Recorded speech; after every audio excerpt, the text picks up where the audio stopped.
Enmeshment keeps you shackled to somebody. You're relying upon them for your emotional regulation. They're relying upon you for how they have support, and they're putting it in your hands, and it's problematic. Let's talk about it right now. Check it out. Hey, everybody, and welcome back to the Positivity Experience. I am your girl, Lori, and I'm so excited that you are here. If you celebrate the holiday, I am ahead of you, and I'm excited that all of my stuff is wrapped and taken care of.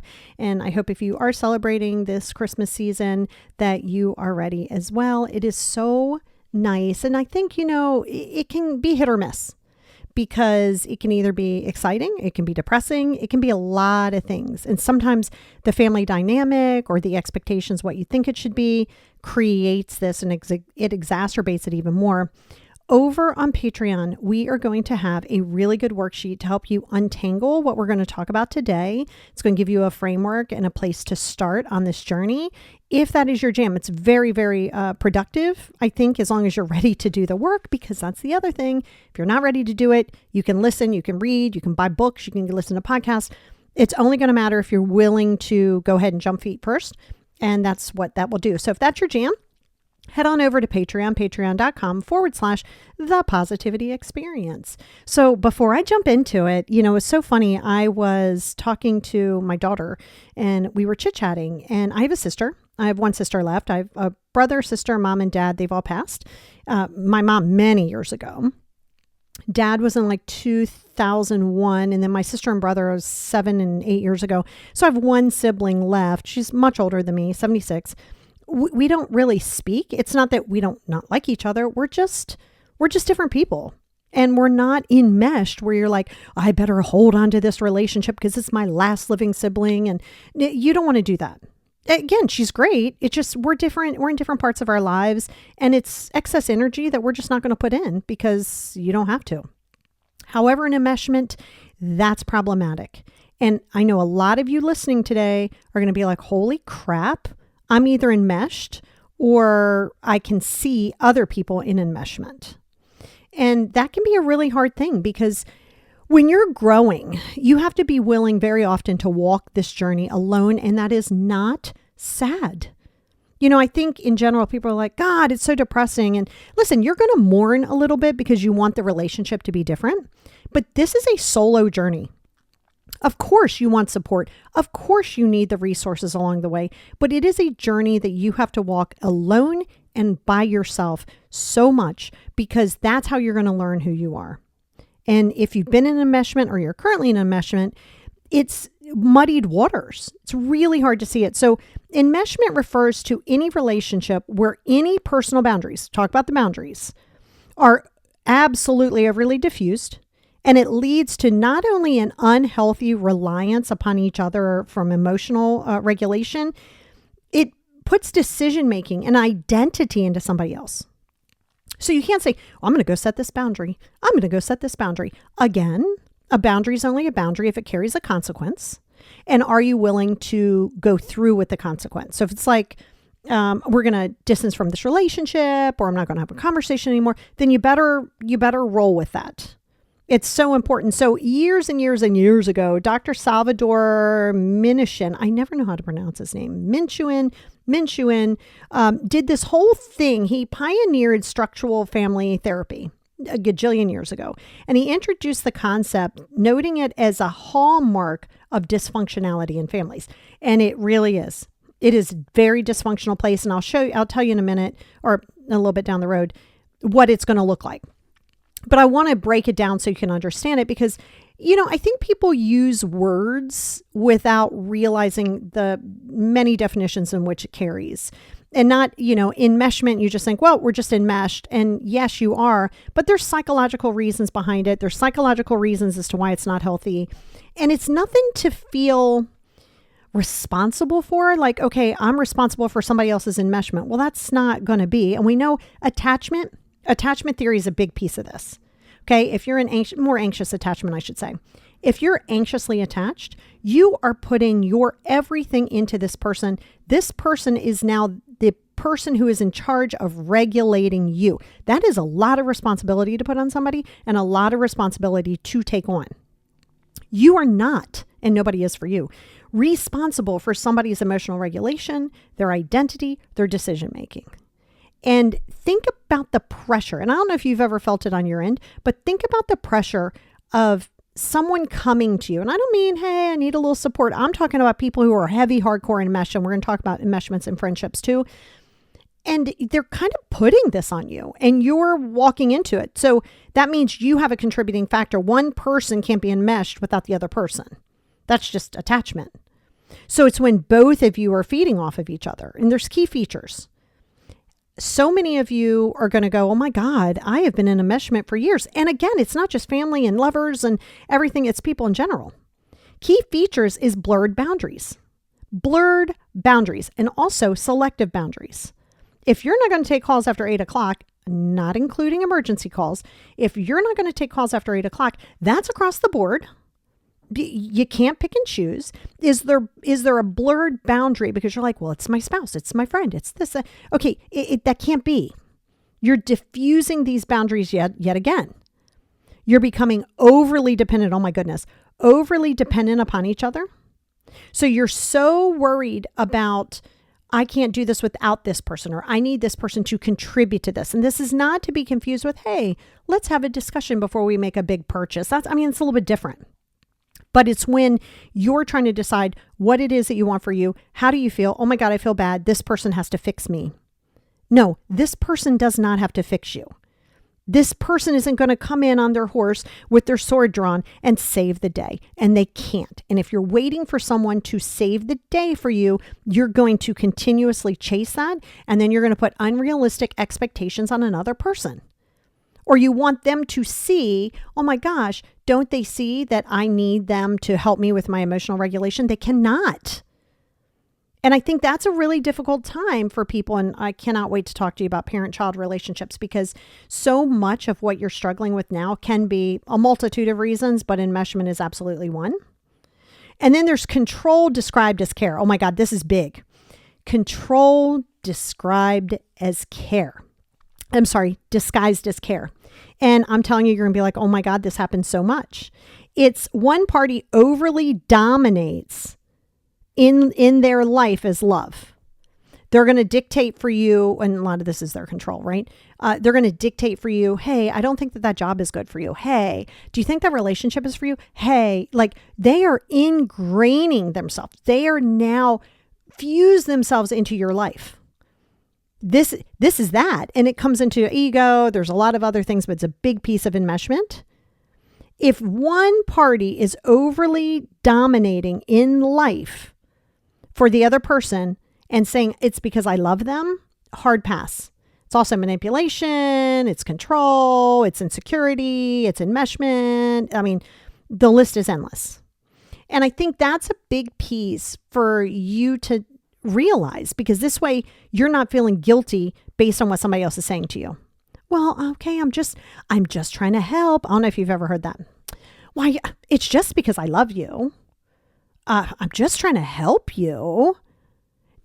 No. That goes into some weird manipulative, almost borderline gaslight. No, but it's a big, big piece of it. There's also this emotional overload. And I know we talk about emotional overload a lot, but it's when you're carrying each other's burdens. Like, oh, I'm going to take this for you and I'm going to take this for you. And nobody has autonomy. Now you have no idea how to function. Now they have no idea how to function. So I want you to think about this. Let's pretend you're a parent. Some of you are younger. Some of you don't have kids. Some of you don't want kids, and that's fine too. That's actually quite fine. And you don't have to explain that to anybody. Totally different conversation. But think about, you are carrying the burden for this child, this spouse, this mother, this whomever. You're trying to carry this burden. You're trying to prevent hurt. You're trying to, oh my God, this is a problem. Let me come in and solve it. And you're trying all of these things.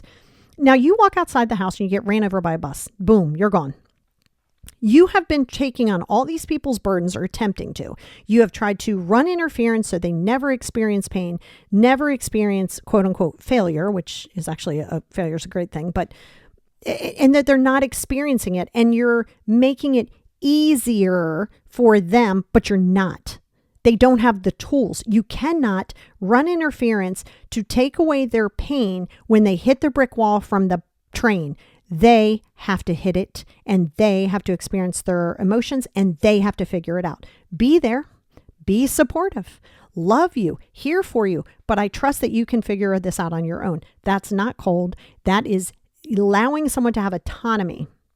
If you do not have autonomy in your own life, or you're not letting somebody provide autonomy for themselves, this is a problem. So if both of you are carrying each other's burdens, again, great to support, great to be there. You can't pick up the phone and be like, oh my God, can you believe this person did this? And now you're expecting them to take away this pain. Now both of you are doing that. And now it's disguised as love again. Well, I know, but I'm just trying to help. And now people get defensive because they're like, my God, I'm just trying to help. We always do this together. So you can kind of see how those start to play in. And I'm pretty sure a lot of you are like, holy shit, yes, this sounds like exactly what my mom went through. And enmeshed families display very, very low levels of adaptability. Very low levels of adaptability and high levels of emotional fusion. So think of fusion like where you're fusing things together. And it's a problem because that emotional fusion does not allow for individuality, and individuality is actually frowned upon. And by the way, that's rooted in science. That's not an opinion, that's science. That's how the brain works. Okay? When you can accept that, it's going to become a lot better for you. So let's say you're in an enmeshed family. There's no real room for adaptability. This is how we do it as a family. No, we don't do that, right? It's very, very controlled. There's no adaptability. This is the way it is, period. Again, that's many other things, but enmeshment is a big piece of it. Control is also that. And then to be your own person is actually frowned upon. Like, oh my God, you're so extra. And why would you want to do that? Are you going to leave the family? Because individuality is essentially autonomy. And autonomy is what's going to make you go through life the way you can be authentic.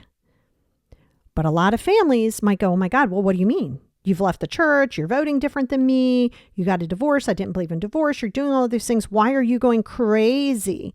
What has gotten into you? Well, nothing's gotten into me. It's just what I want to do. Oh my God, that's not how we do it here. It's family first. It's all these things. So that's a form of control, but it's also a form of enmeshment because that person is relying upon you to fill their void. They're relying upon you to carry their burden. They're relying upon you to be the listening ear and dump their emotional stuff on you at all given times. So of course that individuality is going to be frowned upon. Now, as mentioned before, why does this happen? Attachment theory is at the top of that list. I have a podcast on attachment. Attachment is actually one of my specialties, attachment and ego. And attachment is a very unique thing because, you can see it if you go back into our ancestral, back in the day where our not our litter brain, but our lizard brain and all of our ingrained DNA of our survival skills comes from. There's a level of attachment, right? And not just towards people. You're attaching things to an outcome. You're attaching things to an idea. You're attaching things to an expectation. And while you're going back listening to podcasts, I don't know which number it is. It's in the hundreds. But it's on detachment, living detached. And that's a great thing. Live connected, not detached. Detachment is not bad. It gets a bad rap until you hear it and you're like, oh God, that makes sense. Right? Because again, individuality. But attachment theory, anxious attachment, and this has been studied multiple times. And there was a study published in Attachment in Human Development. It's like this publication that you use in human development. Found that children of enmeshed caregivers display dependency and they struggle with autonomy. So really think about that. In a family where people are enmeshed, so this child is growing up, this child is anxious because they don't want to make the parent upset. They're anxious because they fear not being with someone. So of course that alone is going to make you tiptoe. That alone is going to put it to a place to where you are reliant upon their feelings, their approval, and you know that you are now taking this on because in your attachment, you're anxious. Anxious attachment is always going to contribute to enmeshment. Because I want you to understand something about anxious attachment. It does go back. We know there's trauma, blah, blah, blah. It goes back to many things: rejection, abandonment, validity of self, self-esteem. When you are in anxious attachment or any other attachment outside of secure attachment, obviously you have low self-esteem. I mean, that's just what it is. It's low self-esteem. It's low confidence. It's lack of emotional maturity. There's a whole bunch of things that causes this attachment. And we know that that's not your fault that you have this level of attachment. We know, okay? But you are here today, and it's your responsibility to work on healing that. But part of healing that is breaking free from enmeshment. And when we talk about enmeshment in relationships, you're going to be like, holy shit, okay, I get it. Because it's not just as easy as going, okay, I'm just going to disconnect today. No, I mean, it's a process. But that process is going to come from your self-esteem and your confidence is going to come from doing the things in anxious attachment.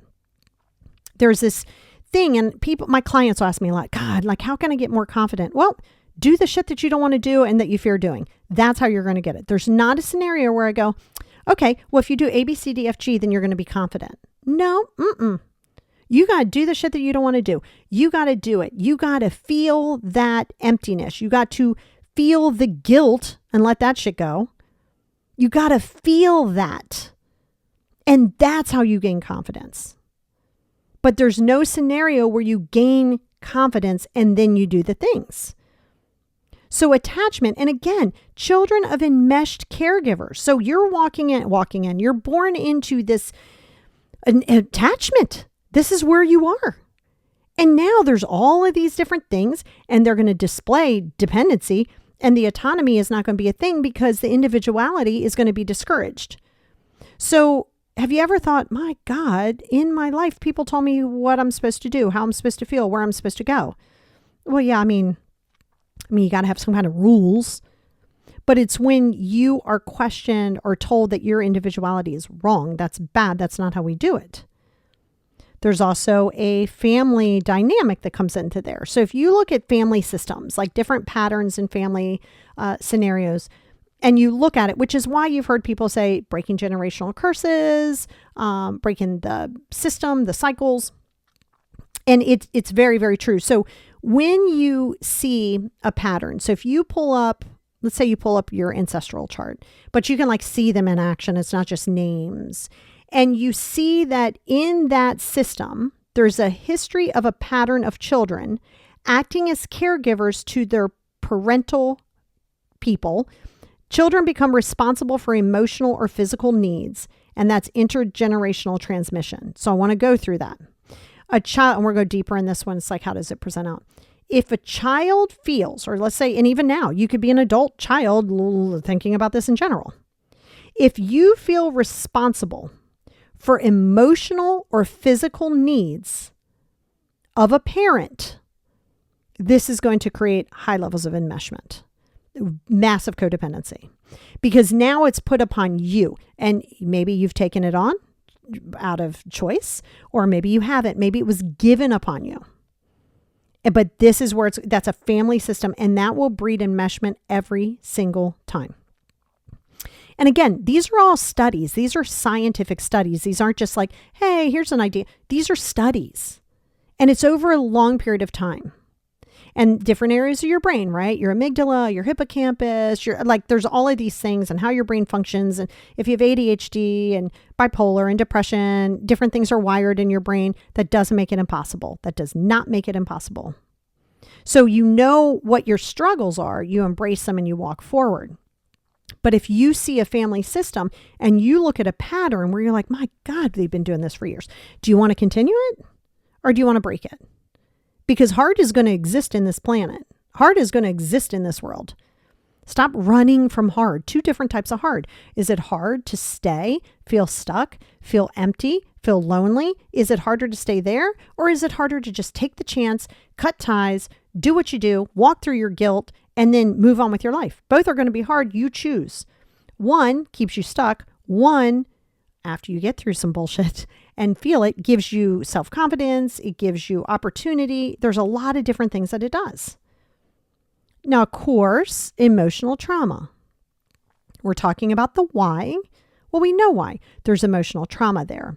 And any type of emotional trauma that comes up from emotional neglect, abandonment, anything like that, a parent who felt unsupported in childhood may overcome. Oh, I want to talk about that one separately, but they can overcompensate. We're going to talk about that. But emotional trauma, we know where it is. If you're looking in rejection, abandonment, and you're vying for someone's love, you're going to feel overly enmeshed. I mean, that's just how the brain works. But if you understand it, then you can focus on it. Now, the one that I said, I want to talk about is a parent who felt unsupported in childhood may overcompensate by way too much attention. Oh my God. Okay. So I really want to unbox this because I see this so much, and I just went through it with like 2 of my clients, and they're on the other side of this, thankfully, but it took quite some time, a couple years to get them there. 2 for one, 5 for the other. It just kind of is what it is. Let's say you feel neglected, or you felt neglected. Okay. All of these things, very unstable. You're like, okay, I have children now. I am not going to do that to them. Okay. That's great.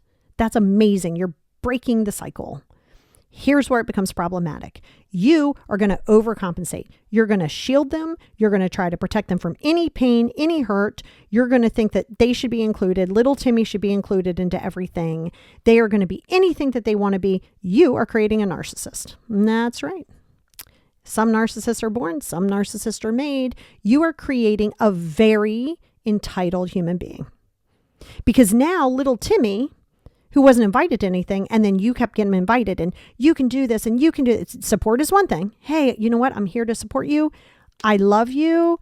Whatever you want to do, I'll be the biggest support system for you, but I trust that you can do this. I'm excited to see your journey, which means they're going to have to experience pain. They're going to have to do that. And guess what? They do not have to be invited to everything. Every human does not deserve a trophy because they showed up to the field. This is the problem. This is a problem. This is why you have so many entitled people walking around. Again, black and white thinking. Sure, I didn't want anybody to have that bullshit that I went through. And guess what? With my son, I did. Like, I overcompensated a good amount of time where I did let him feel pain. I did. But I would do more to try to make it a little easier. Well, it backfired because when he moved out in his, mid-20s, there's a lot of things. He's like, okay, I'm not sure how to do this. That's fine. He called me, Mom, how do I do this? He didn't rely upon me to do this, but I made it harder for him in the long run, right? Because you're trying to come in and save the day. But if you're trying to break it so bad that now you are so ingrained, I want them to know I am here. Well, now you have now made this your identity. And now you're going to get expectations. So now you've put your entire life on hold because you're going to break cycles. And now that person gets older. Now that person goes on their life. No, you're not their top priority. And now you feel some kind of way. And you were so heavily enmeshed in them. Because in many ways, you're looking for them to fill that void that you had. So when a person is overcompensating and you can do anything you want, and you're given everything and you're doing all of those things, that breeds narcissistic entitlement. Not necessarily narcissistic personality disorder, but narcissistic entitlement. Well, what do you mean? Like, I deserve this. No, you don't deserve to be invited to everything. No, it's not deserve. No, you don't have to be. You're not entitled to be invited to things. But when you're trying to overcompensate, that's where the problem comes. It's one thing to find balance. It's another thing to really say, wow, I really want to show up. I want to make sure I'm attending things. I want to be there, a listening ear. I don't want to solve the problems. I want to give them space to solve problems. I want to be there in a physical capacity, but also an emotional capacity. What you don't do is you don't come in and you try to fix everything and you do everything and you make their lives so much easier. It is not. And then think about how much people are going to think, well, what are you doing? Like, you got to do what I tell you to do because that's how I grew up.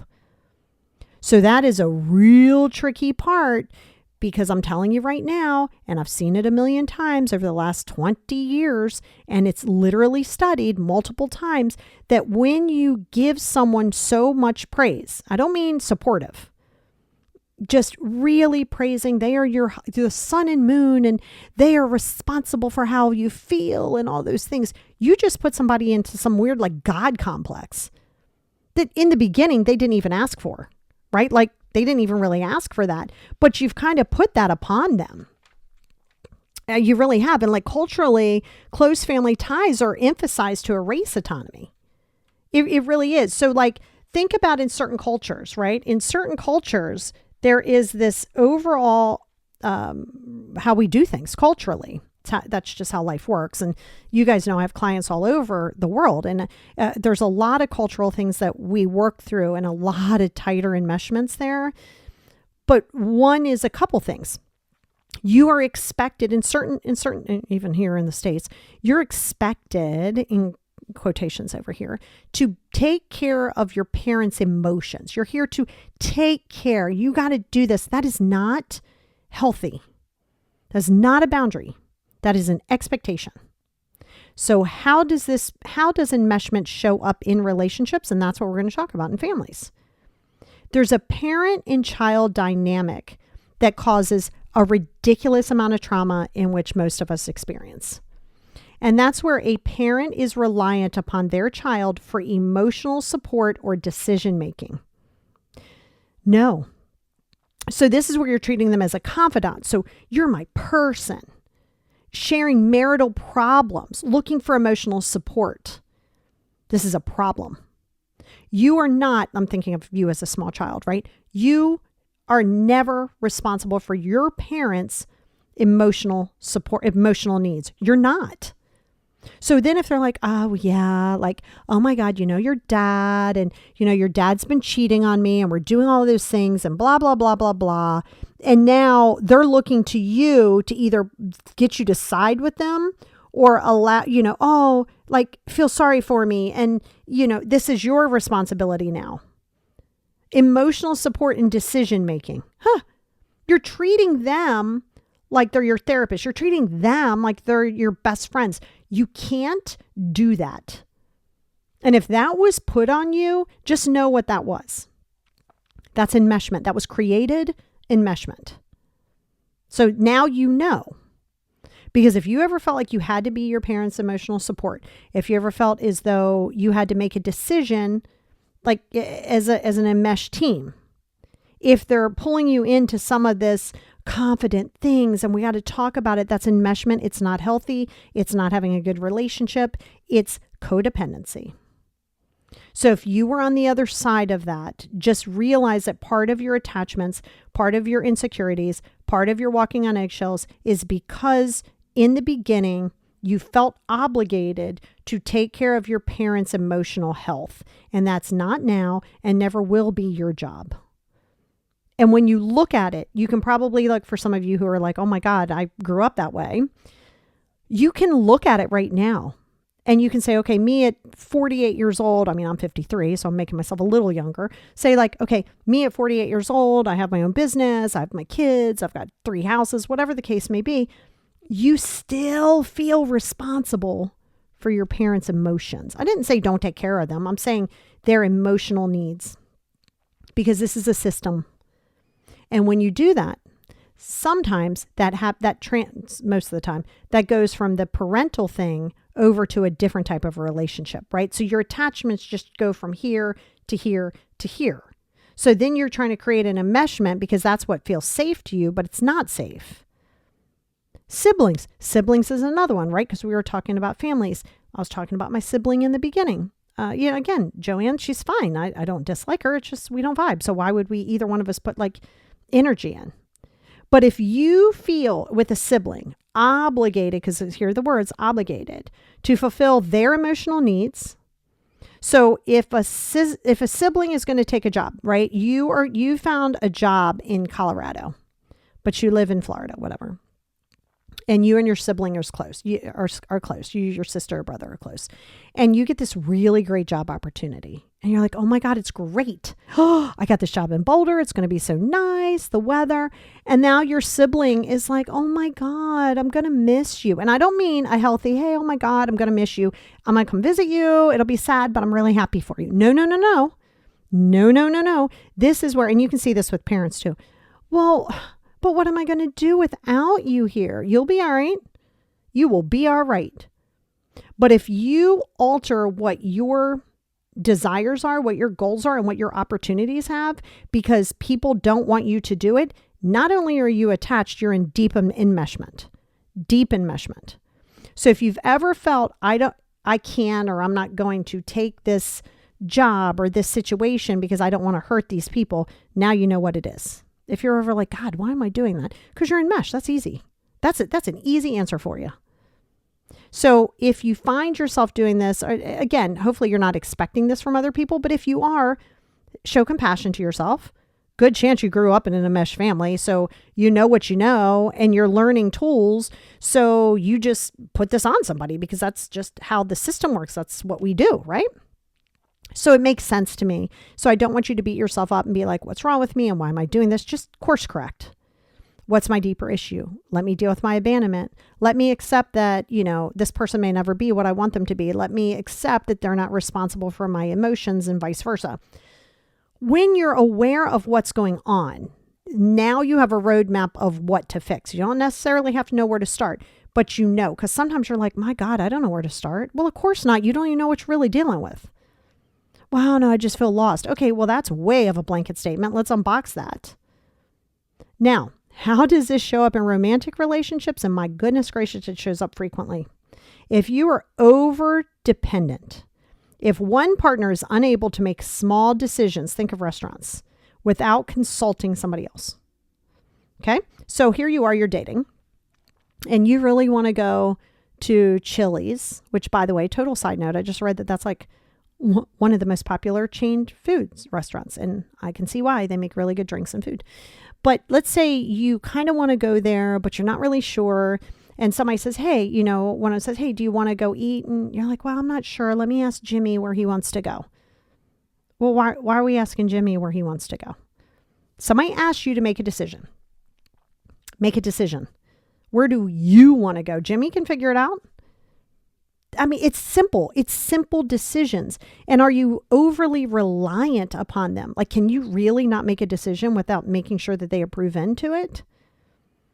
Again, you're not making a big purchase. You're not like, I think I'll go buy a house by myself. No, you're going to usually talk about it. Dinner is not one of them. What I'm going to wear is not one of them. So you got to remember there's a time and place where you're like, okay, we're a unit, but my God, go to dinner. Tell somebody where we want to go. They don't have to approve it. But I'm telling you, people can be so highly enmeshed in relationships that their identity is that person. Cannot be without that person. Need to be with them all the time. No autonomy, right? We have no autonomy because now the insecurity creeps in and they go, I don't know why you have to go out with your friends. Aren't I enough for you? Oh my God. First of all, if that comes up, don't even pack your stuff. Just leave. Just never come back again. Buy new stuff. If someone starts in with that, why do you need to go out with your friends? Am I not enough? We are building codependency. We are trying to get enmeshed. So when you see it, you're not judging it. See, I don't judge anybody, and that's a fact. Don't say people judge. I don't judge. I observe. Does this suit is this part of my core values? Does this suit my growth? Is this my direction in life? If the answer is no, then I don't care who it is. I'm going to distance from it. I'm going to course correct, and I'm going to go to something that is more beneficial for me. But I don't need to know your why. When you start getting enmeshed, now you need to know people's why, because now they became your identity. Anytime a person is your identity, we know it's low self-esteem. We know it's attachment. That's what creates it. So at least in knowing that, you're like, how can I get out of it? Well, work on the stuff that's causing it. To get out of enmeshment, you have to work on what is causing it. Is it abandonment? Is it rejection? Is it fear? Is it insecurity? Cool. Well, now let's go work on it. Friendships. Okay. Yes, enmeshment works in friendships, and you've probably seen this multiple times.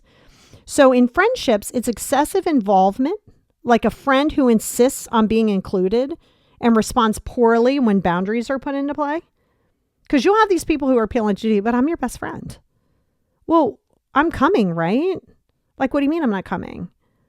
Well, I don't know why he's doing that to you. Like, I don't mean a typical friendship where we open up and we're reliant on people. I mean, not reliant, but like,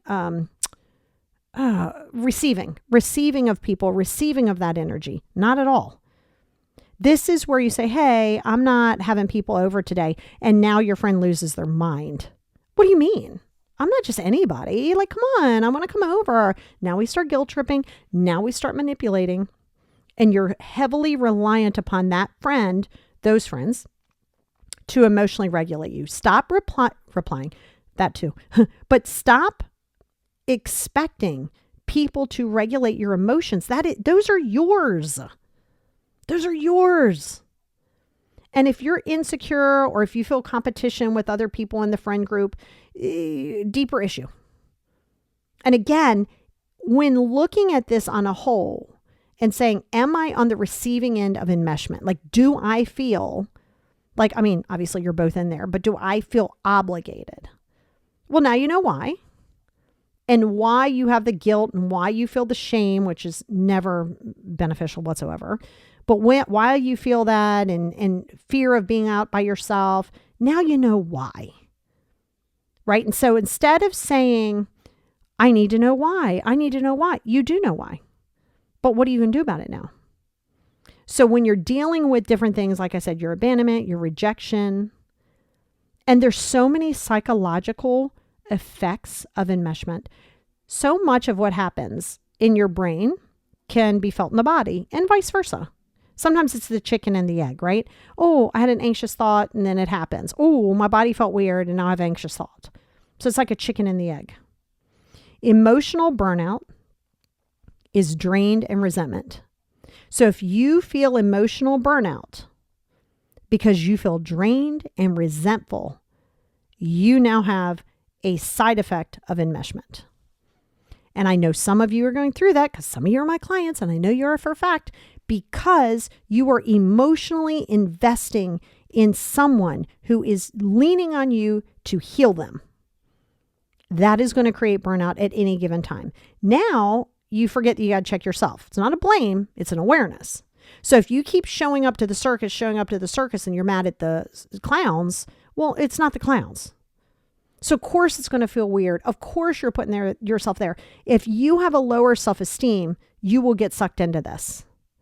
When you are, hey, I'm on this journey, I'm going into secure attachment, really working on myself, me as a priority, you're not going to get pulled into that. You're going to be like, well, that's how you feel. How you feel is how you feel. It's not a fact, but I'm not getting involved with it. So now you're not resentful. Now you're not drained. And I know you know those people where you're like, oh my God, these guys are emotional vampires. Every time I am around them, they are draining the hell out of me. Well, then now we have to take accountability and say, why are we continuing the same cycles? And that goes both ways. So that's the real tricky part, because you got to be willing to address it within yourself without judging yourself, but being aware of it. And you know what? You are going to be disappointed. You know what? You are going to feel some kind of way at times. You're going to have to push through that, because on the other side of that is where that growth is. And you're going to have a loss of self-identity. This happens too.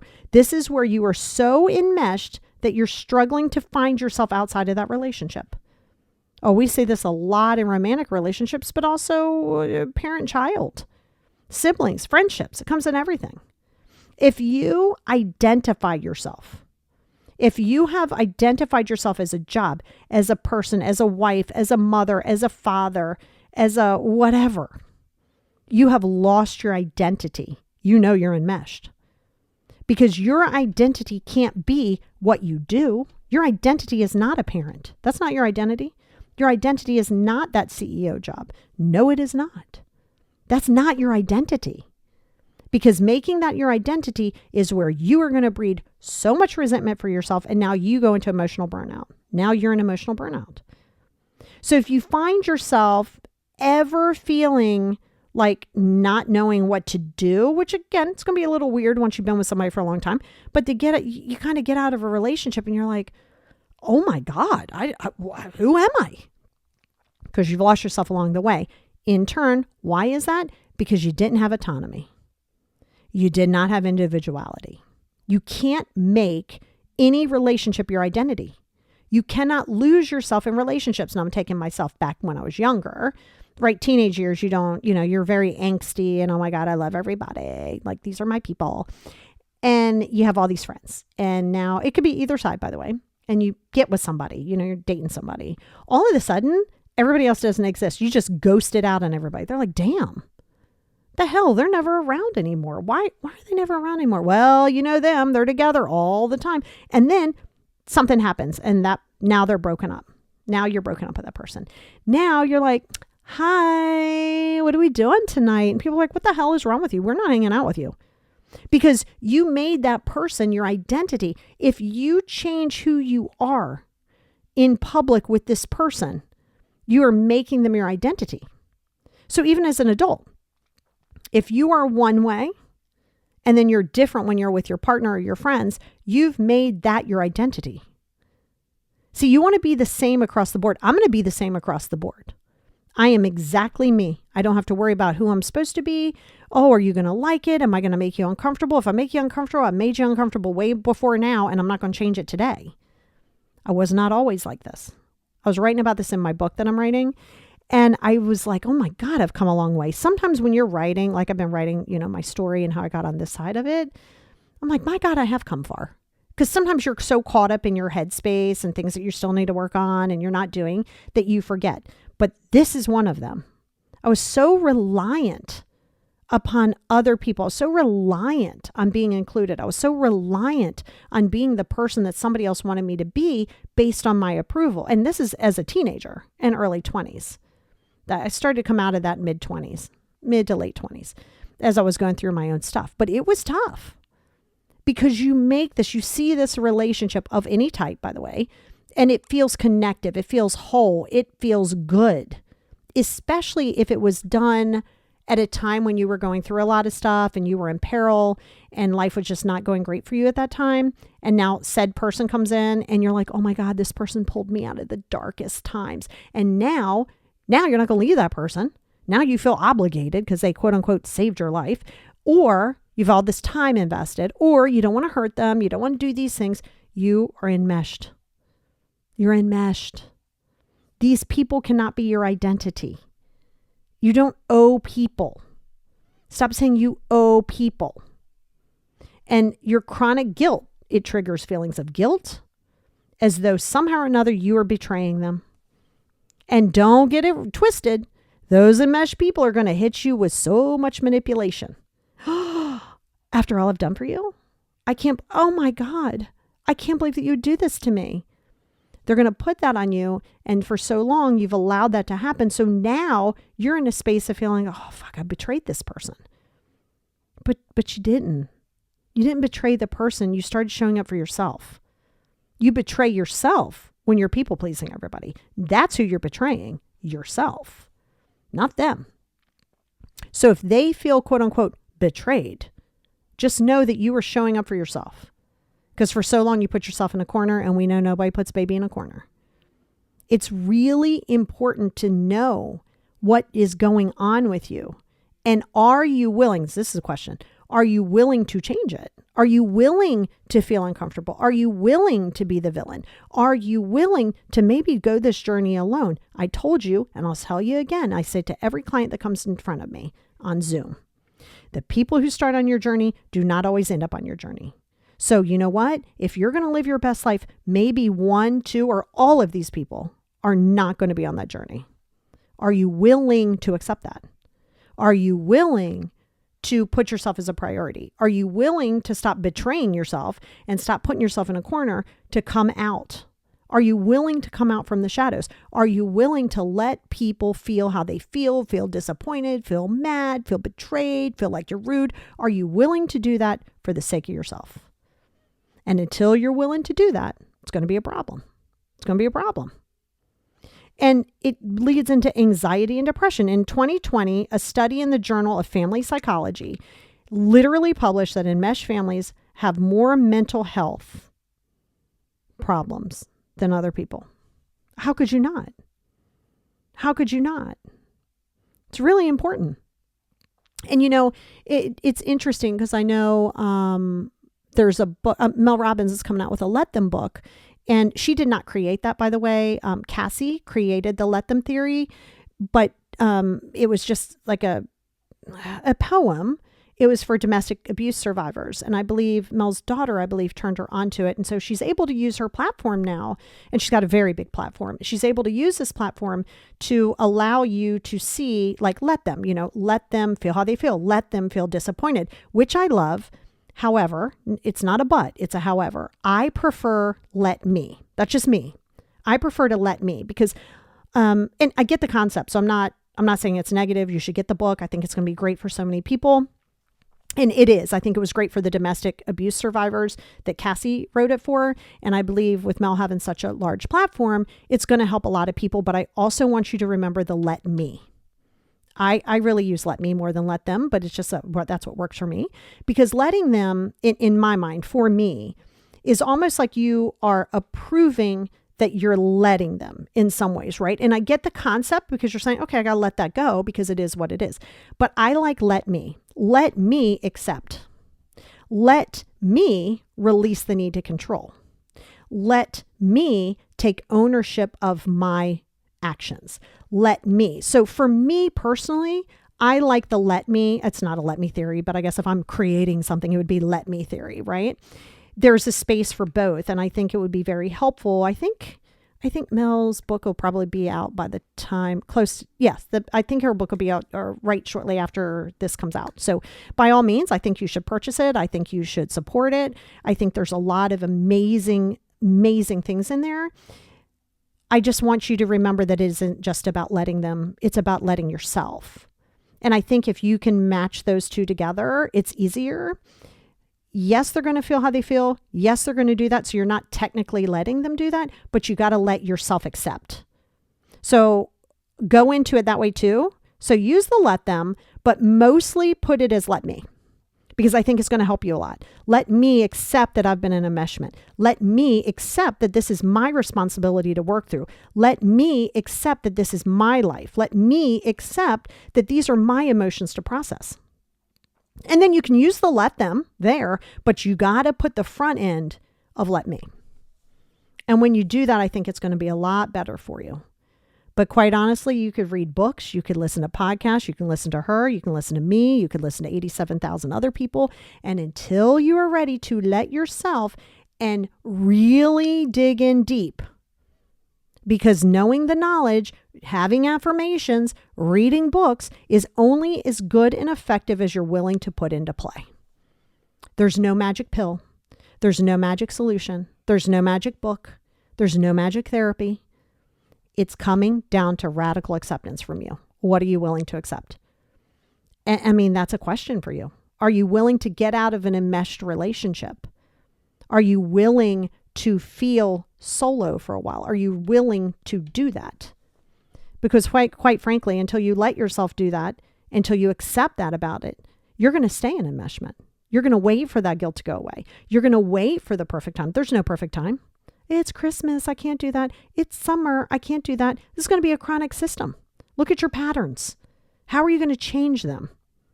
Nothing changes until it changes. And guess who's going to be responsible for that? You are. So with that being said, have an amazing holiday.